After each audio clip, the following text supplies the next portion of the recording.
What if the key to Israel's destiny was hidden in a forgotten Egyptian woman? Her name is Asenath, daughter of pagan priests, wife to Joseph, and mother of 2 tribes of Israel. In the sacred pages of Genesis, her story lies veiled, a woman from the temples of Ra woven into the covenant of Yahweh. How did such a mystery unfold? If you're ready to uncover the hidden heart of her legacy, comment 777 below. Let's begin. In Canaan's sunlit hills, Joseph dreamed of stars bowing before him, visions that sparked his brother's envy. Betrayed, he was cast into a pit, sold into slavery, and carried to Egypt, a land of pyramids and stone gods. There, in Potiphar's house, a Hebrew stranger rose, not by charm, but by divine favor. The Lord was with Joseph, and he prospered. Genesis 39:2. Yet a false accusation plunged him into prison, where dreams followed him still. Interpreting visions for fellow captives, Joseph's gift shone in the darkness. Years later, Pharaoh's troubling dreams of gaunt cows devouring fat ones stumped Egypt's wise men. Summoned from his cell, Joseph unveiled God's truth. 7 years of abundance, then 7 of famine. Pharaoh, awed, raised him to governor, naming him Zaphanath-Paneah, revealer of secrets. With power came a wife, Asenath, daughter of Potiphar, priest of On, city of the sun god Ra. Raised amid incense and idols, her world clashed with Joseph's faith in one God. Was their union a political gift or divine design? The Bible is silent, offering no tales of love, only a moment that bound a Hebrew to an Egyptian priest's daughter. Asenath, barely named, stood at the edge of a divine plan, her role a mystery yet to unfold. In the golden halls of Egypt, where the Nile's waters gleamed under Ra's gaze, Asenath stood as a daughter of privilege. Her father, Potiphar, priest of On, served the sun god, his name meaning gift of Ra.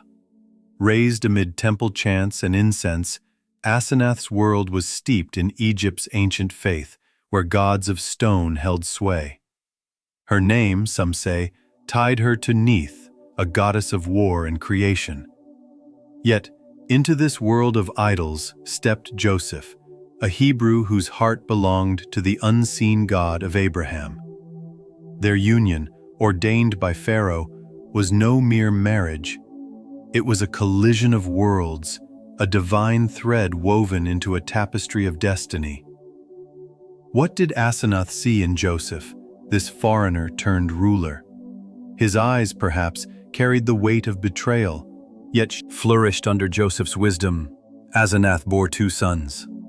The first, Manasseh, meaning God has made me forget, marked Joseph's healing from past wounds. The second, Ephraim, fruitful, spoke of blessing in affliction. For God has caused me to be fruitful in the land of my affliction, Joseph declared. Genesis 41:52.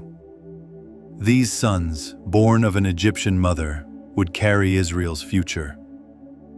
Did Asenath sense their destiny? Did her heart stir, caught between her heritage and Joseph's faith? Her silence in Scripture invites us to wonder, was she transformed by the God who guided her husband? As their family grew, so did the mystery of her role, a woman poised between 2 worlds, birthing a legacy that would echo through God's chosen people. Stay with us as we uncover how her sons reshaped a nation's fate. The years of abundance gave way to famine, yet Joseph's wisdom sustained Egypt, and his family flourished in the palace's shadow. Asenath, the Egyptian priest's daughter, stood quietly beside him, her sons Manasseh and Ephraim growing as heirs to a divine legacy. These boys, born of a Hebrew father and an Egyptian mother, embodied a bridge between worlds. But their destiny was sealed in a moment of sacred mystery when Jacob, Joseph's aged father, arrived in Egypt. Weakened by years, his eyes dim with time, Jacob carried the weight of God's covenant, a promise passed through generations. In a tender scene, Jacob summoned Joseph's sons to his side. Manasseh, the elder, and Ephraim, the younger, stood before the patriarch, their lives poised at the edge of eternity. Tradition demanded the firstborn receive the greater blessing, yet Jacob, guided by divine vision, crossed his hands. He placed his right hand, the hand of favor, on Ephraim's head, not Manasseh's. Joseph, stunned, tried to intervene. But Jacob spoke with prophetic certainty, "I know, my son, I know. His younger brother shall be greater than he." Genesis 48:19. In this act, the trajectory of Israel shifted. Ephraim's tribe would rise to prominence, birthing leaders like Joshua and Samuel, while Manasseh, too, would stand mighty. Asenath, though unmentioned in this moment, was the quiet cornerstone of this legacy. Her sons, born in a land of idols, were grafted into God's covenant, not as outsiders, but as patriarchs. What did this mean for the Egyptian mother?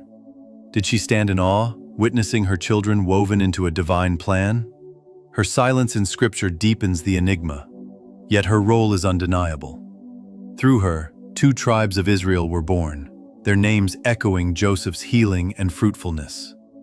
The blessing of Jacob was no mere ritual.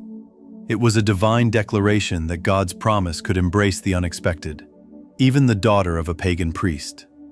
Asenath's life, veiled in mystery, bore fruit that reshaped a nation.